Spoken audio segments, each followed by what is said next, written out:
Hello, listeners. Welcome to the Out of Our Depth podcast, where we are well and truly out of our depth. I am your host, Matt, And I'm Liam. and this podcast is all about cars, our life experiences, good stories, and a lot of things we don't understand. We hope you enjoy. Hello, everybody. Welcome to a lovely hungover Sunday morning. My room smells of beer. Liam, I'm sure yours is the same. A little bit, yeah. I've got Mike set up on a coffee table that's a little bit sticky still from spilt beer, but it's okay. Perfect. Nice and tacky, just the way we like it. But I've got a coffee. I hope you've got one as well. Yep, really need it. Let's dive in. Episode 2. Let's go. Right. Formula 1 news. Where are we at? Car reveals, of course.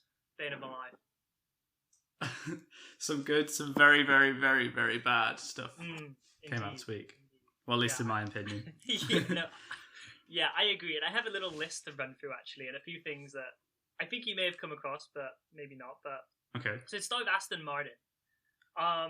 Obviously, I'm a big fan of what their car looks like. Lance Stroll's helmet, particularly, I think is very cool. Yeah. But did you know that there could have been a lime green stripe as opposed to a pink stripe? yeah. There's a few renders going around on the internet. Because like the whole deal with the rebrand this year is they didn't want a pink car, history of British racing green. With pink. Yeah. So BWT, who was their title sponsor last year as Racing Point, wanted pink, and I think it took like the day before the livery reveal or something ridiculous, very, very late in the day for them to like actually agree a deal on it. And they changed that little pinstripe to pink. Yeah. I think it works, but I think lime green would have been cool. Yeah. Kind of screams. I think they sell like the Vantage in that like wonderful lime green. So maybe that would have swooped up some sales. Maybe, but it's worked out well. I think like it's still okay. It would have been better the other way, but it's not like it looks terrible now. No, of course, and actually, but Vettel's helmet is almost pink. Am I correct in thinking that? Yeah. So there's like bits of footage released by the team where you can see like just about pink on his helmet. Yeah, but I don't know if he's going to keep it that way because like I think they did that before they did the full reveal or something, so it might not be pink in the end. It stuck out in a really bad way. Like Lance is almost like part of the car, the way he sits in it, like the wings either side. His is really good. I saw it and I was like, that's not the one. That's really not cool. But it's interesting that I think some teams like make a big deal of the driver's helmet, but I've literally not really seen anything from the Aston Martin point of view. Yeah, I think they're still figuring out how they want to run it. Like, that's true. Because I've seen a couple of different helmets for Seb already, so they might be like finalising how sponsorship works on the helmets and therefore what colours they can be. Whoever pays the most money for top dead centre of the forehead. Yeah. Like probably how much police eyewear pay to be on the centre of Hamilton's helmet. Oh my word! Yeah, I bet the figure is ridiculous. Yeah, could live comfortably just off that one logo on his helmet. Yeah, that's one way of putting it. And I wonder how much Tommy Hilfiger pay him just to slap LH on a beanie. Whoa! I mean, I wouldn't buy one, but I'm sure there are people who like LH on a Tommy Hilfiger beanie. Yeah, I'm sure they are. Mercedes teamwear, have you seen how much, like, they've definitely got the most expensive stuff, I think. I mean... Haven't done a conclusive survey. it's pretty justified. Yeah, we've won this, it's about 7 times now? Yeah. Yeah, we've won this 7 times now. We charge what we want, boys.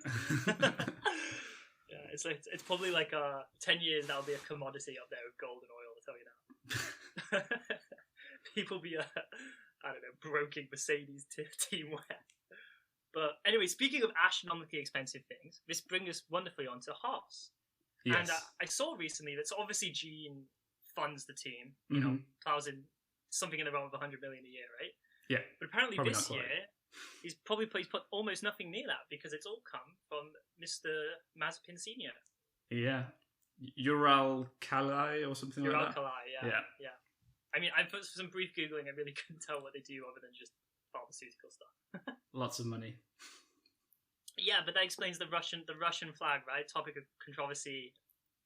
Yes. I mean, I don't really care if it's on the car. I just personally don't think the car looks that good.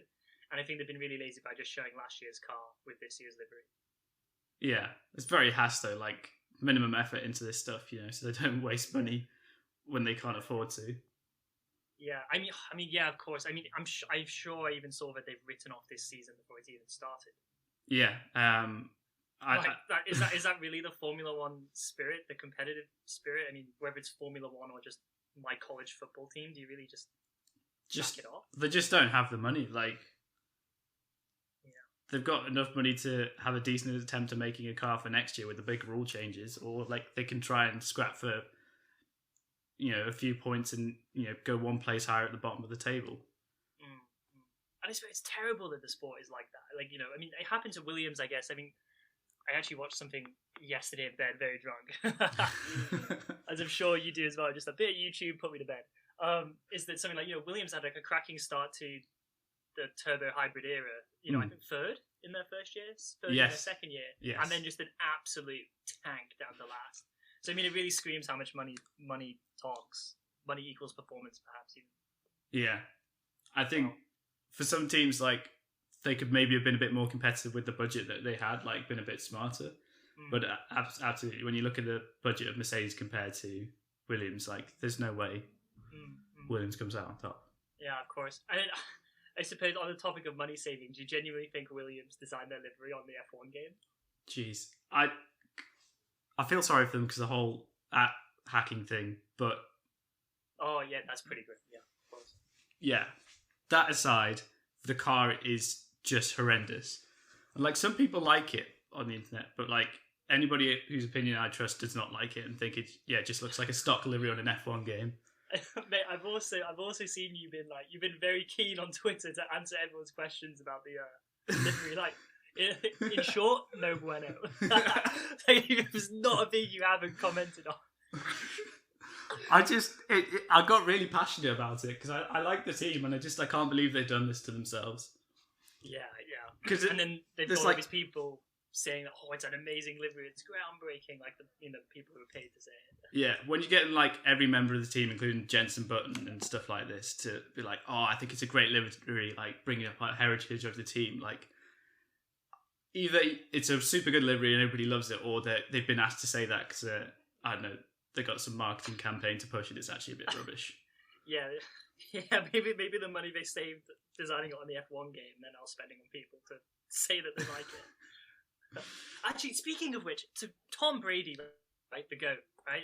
Yeah. American football, recently brought the Buccaneers to a win at the Super Bowl. Sent Aston Martin what even is it? Like, hey, Aston Martin, your car looks real fast. Can't wait to see it on track. Like, how weird is that? I think they spent a lot of money on that release, Aston Martin, because Gemma something, like a vaguely famous actor, was hosting the thing, and then they got Daniel Craig to like do a half-hour zoom in saying like, really proud of the team, reading off an auto cue. But like, all that cost so much money. It was like the nicest reveal, I think, but I mean, Papa Stroll's rolling deep with the money. Yeah, the team is literally backed by a consortium of billionaires. So I mean, I actually, just back to Aston Martin briefly, I actually saw that, I mean, every team has done this, right? Everything from but, a 5-year plan to be world champions. Which, I mean, Renault's... that never backfires. Yeah, I think Renault are now at year 7 of being world champions. Or attempting to be even like that. But I think Aston is starting from a better place, though, because, like, they've got a competitive car. Of course. So yeah, they're not picking up a whole Lotus team with a pretty dead car, right? Yeah, but it's still... You don't say that.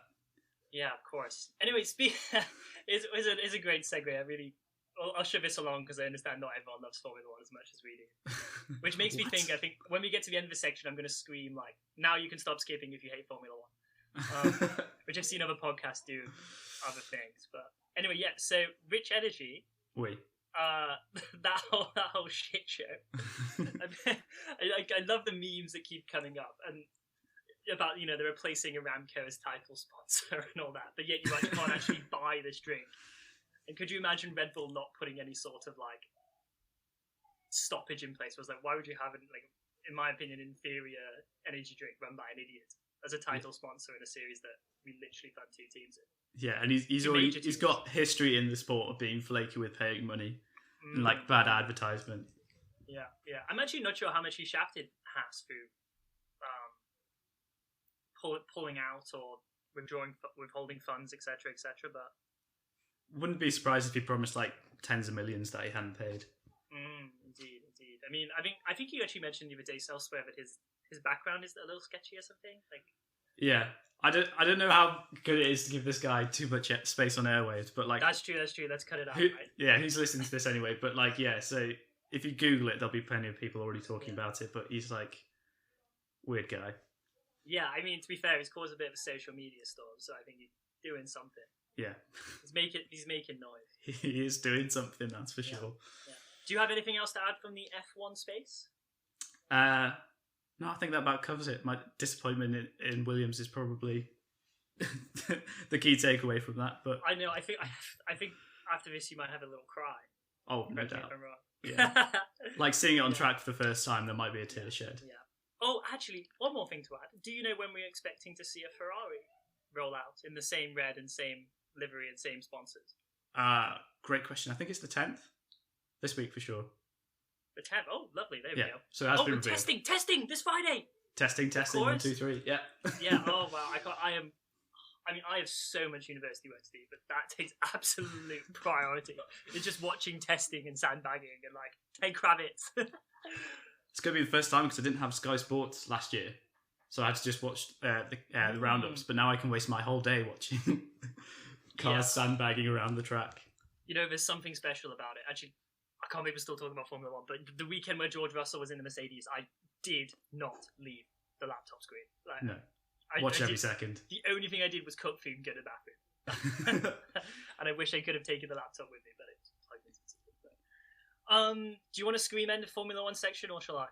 You go for it. You seem so passionate about it. Ladies and gentlemen, stop skipping. We've stopped talking nonsense about Formula 1. You're welcome. Which brings us on to, I suppose, a topic. We talked a little bit about your cars, what you like last week. Yeah, so we decided that we needed to bug you a little bit more for some information. So I think it's over to you for a bit more in depth on that. Yeah, let's talk about the number one thing I'm obsessed with, and that's my big, red, slow as balls, expensive, uneconomical Jeep. Was that good? Was that a good summary? I'm not sure. But yeah, I think that covers the main points. Yeah, I don't know. I don't even know what I wanted to say about it. I think I just wanted to, touch on some of the experiences I've had with it. Some of the stuff it's really like forced me to learn, which is, a result of owning this car is I think I've become very good at jerry rigging things. I'm not sure if that's a real official technical term, like zip ties, duct tape. Yeah. And everything in between. Some real engineering. Yeah, and indeed. And of course, you've been out in my Jeep a few times. I think off-roading is just... Off-roading has really changed my life. I think if you've only ever driven a car on tarmac, you need to go off-roading. And I don't mean like... you'll see this everywhere from YouTube journalists, but like driving the new Defender through on a farm track.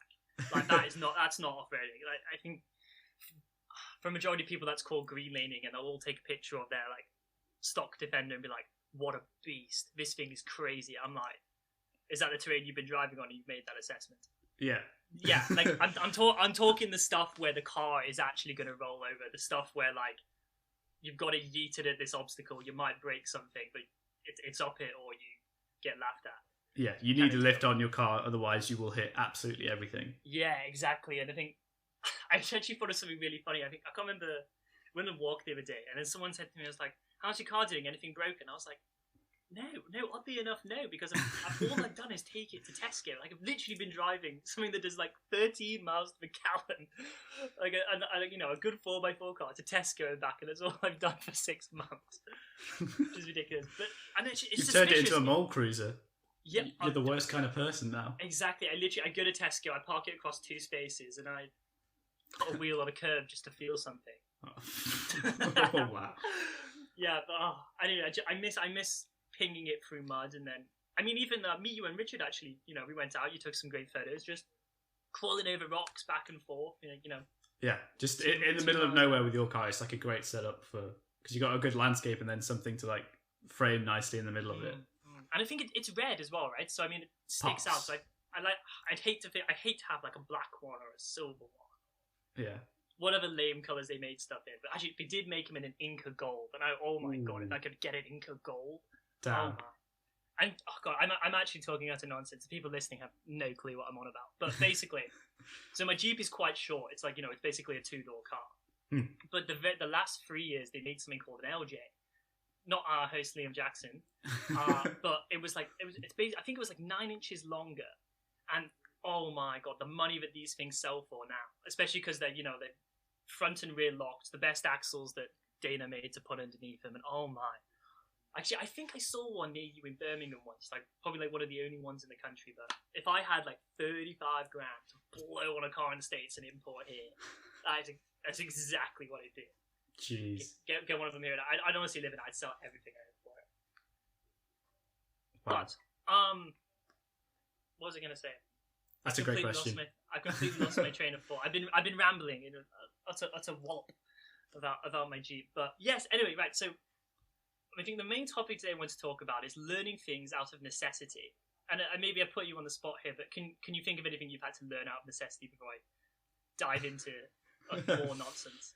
How to get a locking wheel nut that's jammed onto your wheel off. Yes, exactly, right? So think of the amount of time you spend on the internet being like, okay, I could weld a nut to this, I could twat a socket on. I'm not even sure how you got it off in the end, but... a lot of attempts, a lot of swearing, and breaking tools, and WD-40 and the word fuck. Yeah, and the wheel definitely needed a refurbish after that. I chipped a lot of paint off that thing. Yeah. Oh, it's inevitable. Stuff gets damaged all the time, right? But I suppose we could also bring up your Civic, right? I mean, you blew out all the oil on a Wales trip. I think at least from my perspective, I think that's what happened. Yeah. Okay. Do we reverse donut?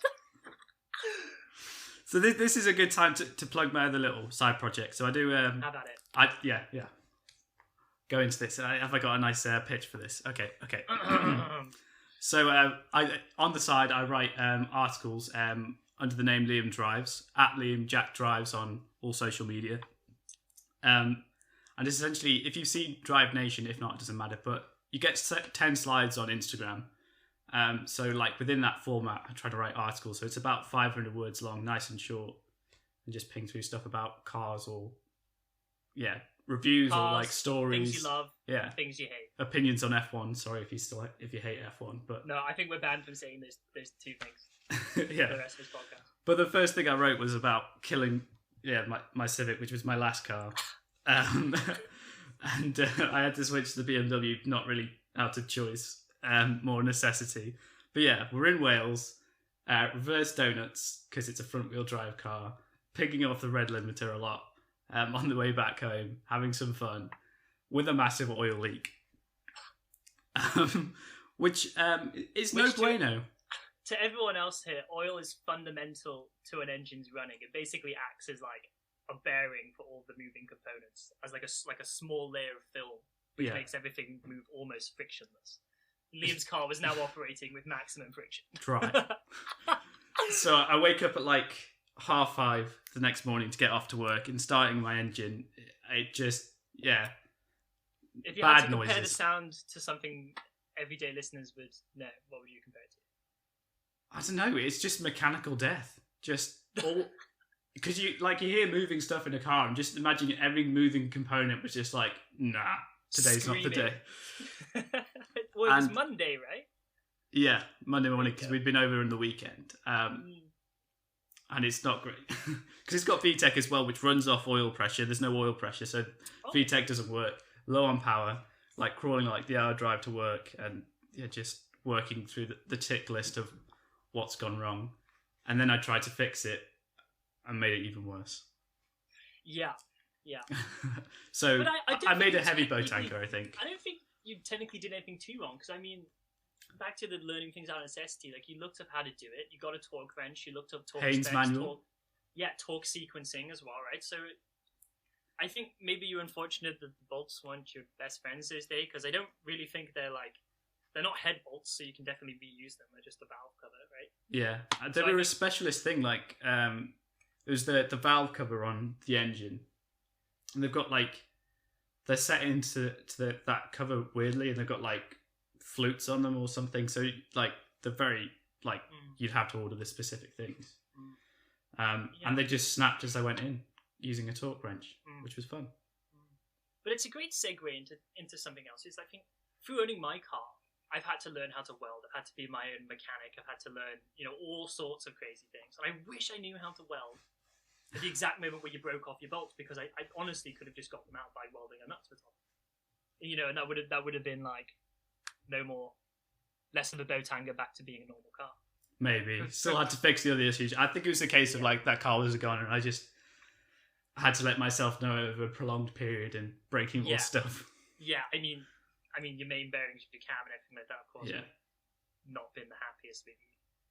But but regardless of the negative stuff that comes out of it, like, how good does it feel to learn a skill and something new?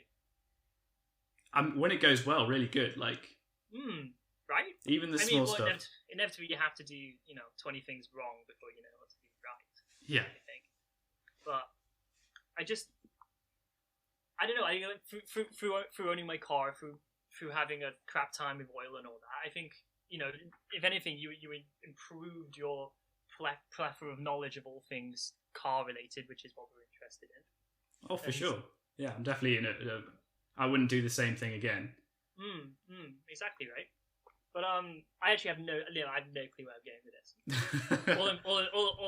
all I'm hinting at is just that, like, I think my Jeep has fundamentally changed my life in terms of like doing things to a car, which is why I think you need an absolute old banger MX-5 that you can start doing stuff to.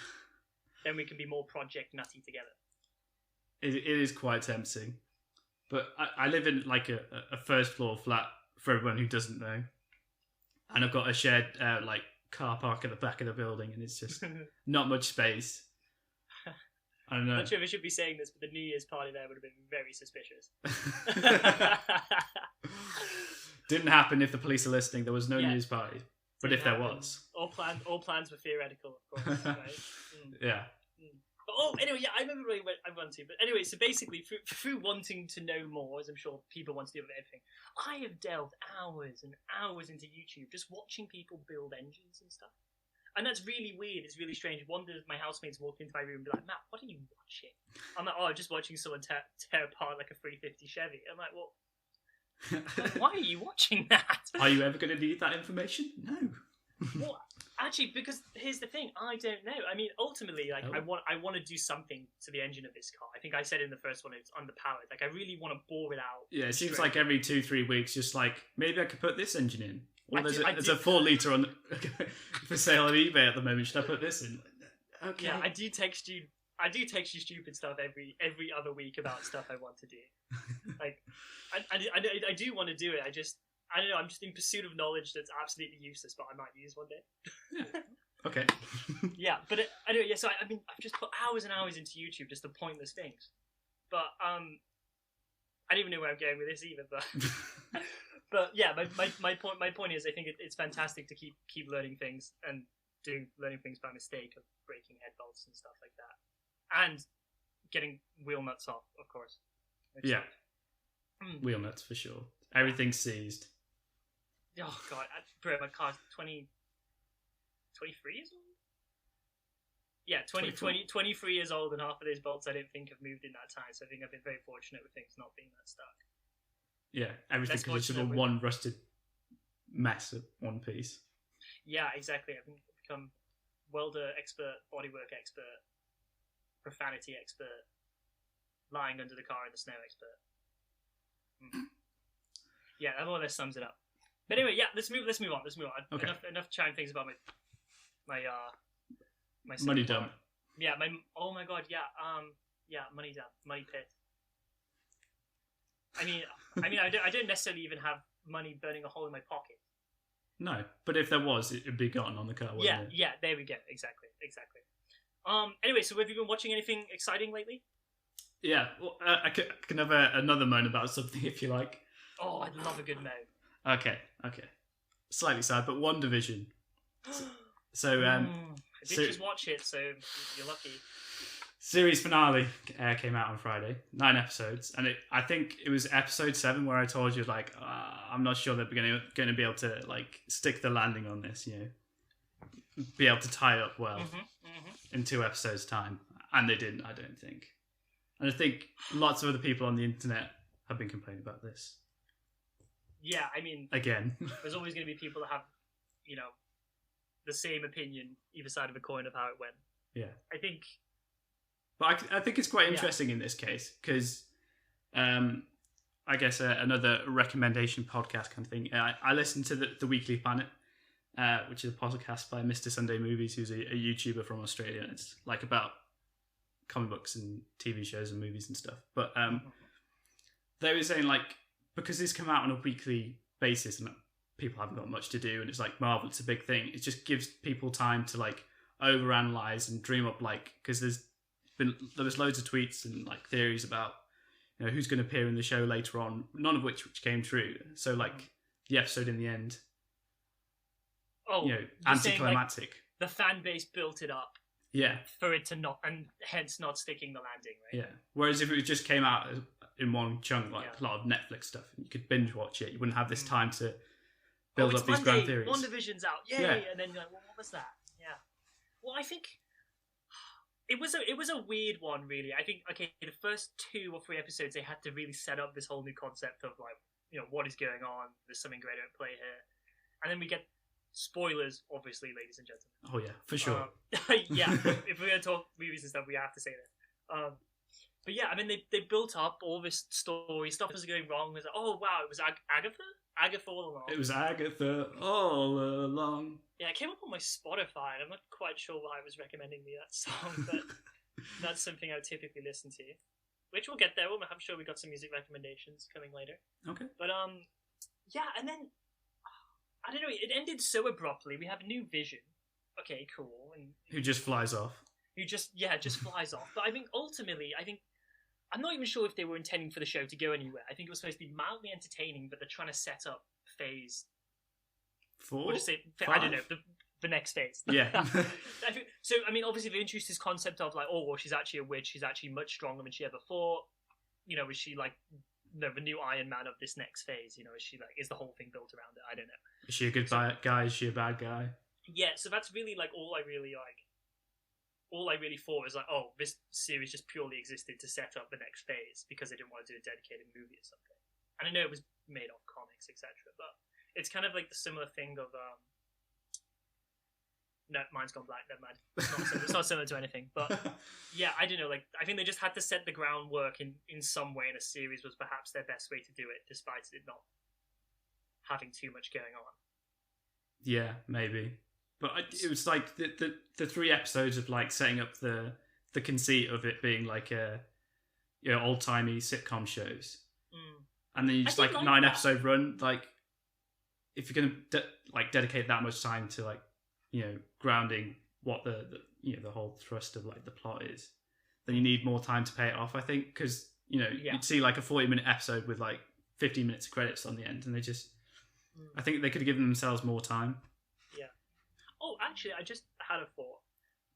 Because now obviously we're Marvel experts, but out of depth in doing so, which really justifies the name of this podcast. But I mean, because they mentioned about the Scarlet Witch, right? Yeah. And how this what even is her name? Oh my lord, the main character's name, Wanda Maximoff. Wanda Maximoff, thank you. Yeah. Because she's now become stronger than whatever this thing in the prophecy is, and now she's the destroyer of something, right? Yeah. Do you remember that? Maybe you can explain it better than me. But so she's more powerful than the Sorcerer Supreme, who's Doctor Strange, and that makes sense to somebody somewhere. Yeah, so there we go, right? So I mean, obviously, I think actually she probably could be set up to be the villain through no fault of her own, but I think it definitely was her role now is definitely linked to destruction. I think is what they were getting at. Yeah, like some universal bad thing happening. Yeah.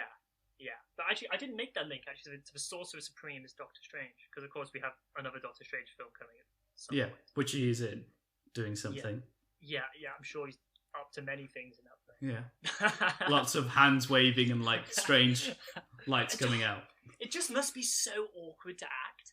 Okay, so I just need to swizzle my hands, and then you guys will do something, like, post-film? Yeah. Post-production? But, like, the little kids on that, who are just, like, what they 8, 9 years old, like trying to figure out, okay, so you've got magic and it's going to come out your hands. We just need you to stand there and wave them a little bit. You'll have no idea what he's doing.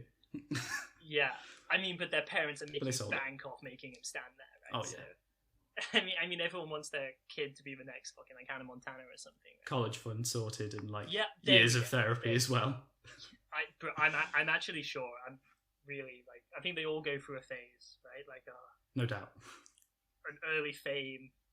Not quite Macaulay Culkin levels all the time, but no, but that is a prime example, right? Actually, I think he's okay now, right? I'm sure last time I heard his name, it was associated with something positive. I don't know. I wouldn't want to say either way, but hopefully he's good.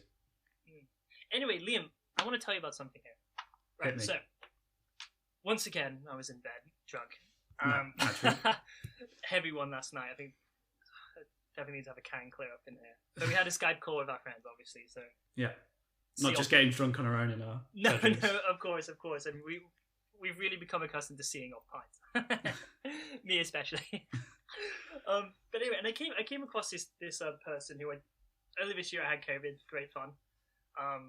Fun fact: my housemate still can't taste because we gave it to him. Oh, it's still going on. Oh yeah, it's still going on. Anyway, right. So his name is Beau Miles, and he's from Australia. And okay, this guy is an amazing storyteller. Like the stuff that I've watched by him is captivating. And I've watched this man eat beans for 40 days. And just to give you some background on that, he basically went and bought 3 meals a day from a supermarket, 40 days. I don't know, 3 times 40, so it's 120 cans of beans, right? Yeah. Okay, right. That's good maths. Mate, I still get it right Still now. struggling right now. Yeah. So basically, and then it's just him telling the story of why he's eating beans for 40 days. And I actually can't remember why because it was a long time ago I watched this one. But basically, just the fun of he took the labels off all of them, and he just we started to compare him eating beans for 40 days to the variety is the spice of life concept. And this man is such a good storyteller that I remember that he used to hate getting mixed beans, and that was a majority of the beans that he bought. And every now and then he'd pull out black beans and it would make his day. And this guy was such a good storyteller that I actually started to get emotional when he pulled out black beans. And I was pissed off every time he picked up mixed beans. Was it mixed beans? Yeah, it's the one. Mixed beans. Anyway, but what I wanted to talk about, I've set the background of this guy. Okay. Being a great storyteller, eating beans for 40 days. He's like a hoarder, but in a good way. He does lots of projects. But basically, so he lives I think somewhere that's 90 kilometers out of Melbourne, Australia, right? Okay, so not quite the middle of nowhere, but near it. Oh, it's the middle of nowhere. I think guys, go search Beau Miles, and hopefully, if you watch some of the videos, you realize it almost is the middle of nowhere. But he says to himself, why do I drive to work? We drive the commute. Yeah. It's no man's land. It's A to B. We all just go from home to work in some sort of metal tin, whether that be a car, a train, a bus. Have Tram. I covered all? Tram. Yeah, I think I've covered all. Yeah, all major forms. Yeah. Exactly. Right, and he's like, why don't I walk to work? Basically, it's 90 kilometers, right? So that's not a an afternoon stroll. No. And basically, I think he's done it twice, but this time he did it with the goal of he was getting there to give a lecture, and he was just I'll just walk, rather than just driving back and forth, mindless, blah blah blah, right? And so basically, he sets off from his house with literally his clothes, and he wore shoes this time because last time he found shoes and it didn't go so well for his feet. Obviously that wasn't going to go well for your feet. Jeez. And basically, he walks along what he calls no man's land of just side of roads, highways, and all the stuff he's eating, drinking, living off, buying food with his stuff he's found on the side of the road. And I think this man reminds me of our friend Richard a little bit. He found half a banana on the floor that was mostly rotten. He was oh, it's a good bite, Matt. Just one clean bite. And I'm not as good of a storyteller as this guy. Yeah. I don't think I ever will be. But the point is, I thought this was a really grounding experience of the fact of everyone wants to explore the world. Everyone wants to see everything as far away from home as possible and be wow, let's take a photo of it. Blah, I've done that. But he said that hardly anyone knows what's between them and work. That's probably some of the most unexplored territory because of get in the tin can, get out the tin can. Yeah, so it's just procedural. You just do it. Yeah, exactly right. So I think this is an attempt of him to break that. Obviously he's not walking 90 kilometers to work every day because that's impossible. Yeah. But he's walking along, and he finds all these things on the side of the road, from tons of coins to his bedding for the evening, and I can't remember what else he found, but people's phones, all sorts of nuts and bolts on the side of the road, which he kept for future projects, which was really cool. But I'm actually not even sure where I'm going once again because I'm sure I just waffle off. But I mean, the point is, I think I find this man really inspiring, and I think a lot of other people could to be like, do something different rather than just, like mindlessly wander, not even just to and from work, but like through life or something like that. Yeah. And I think through watching this guy, I think I'm starting to get an appreciation of like I mean, especially during lockdown, I'm sure you feel the same. It's like I need to get out more, I need to explore more, I need to do more, rather than just. I mean, I know I have university work, and you obviously have a 9-to-5 job. But you're trying to find more within, like.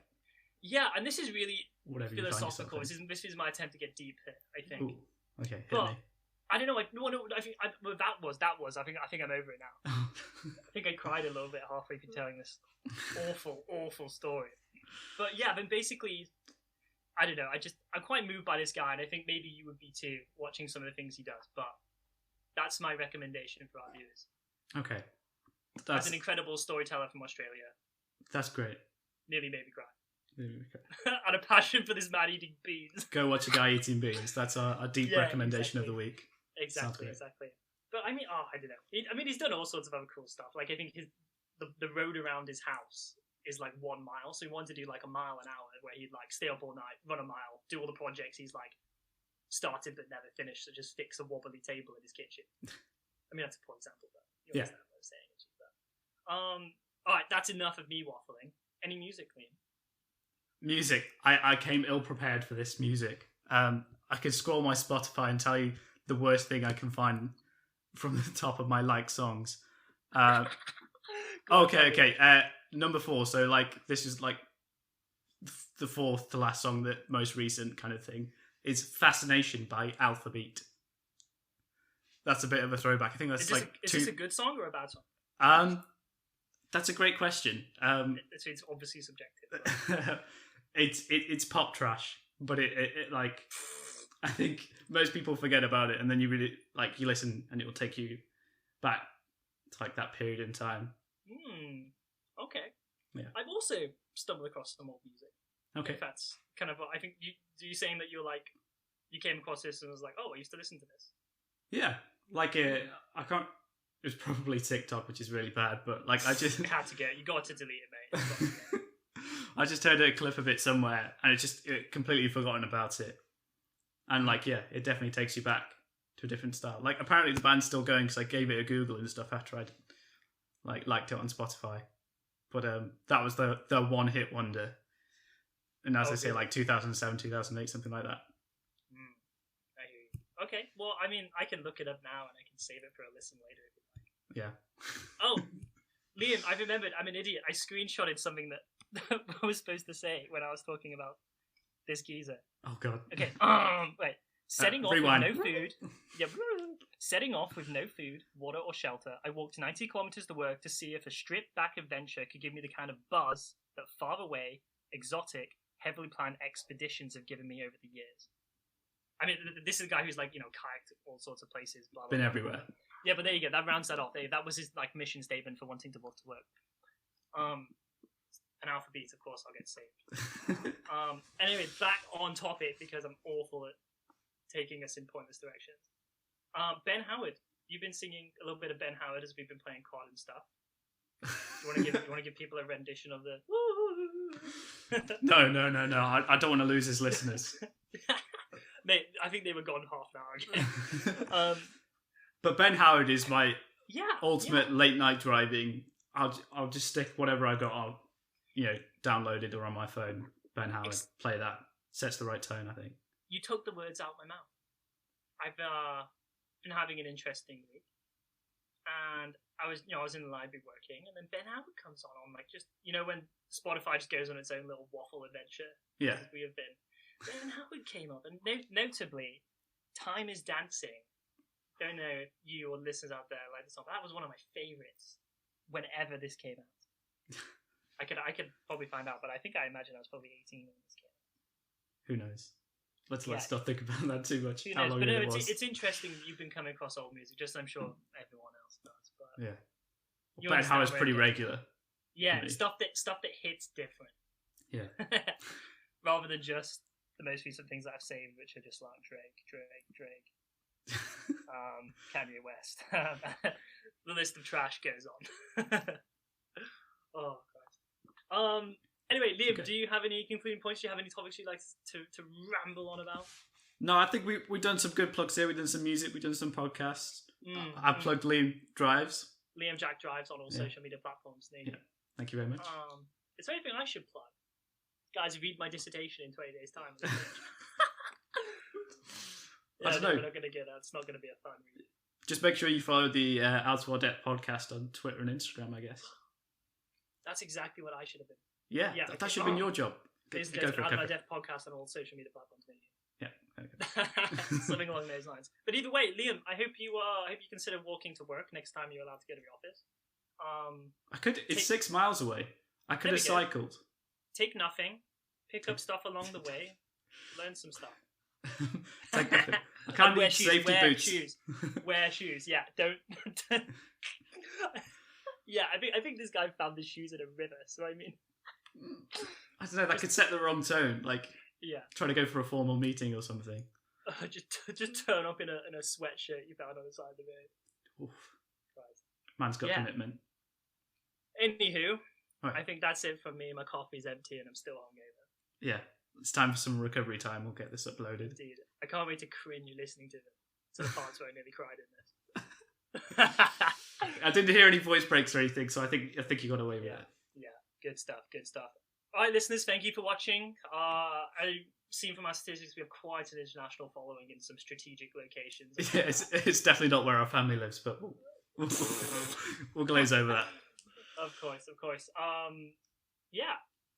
That's a bye from me.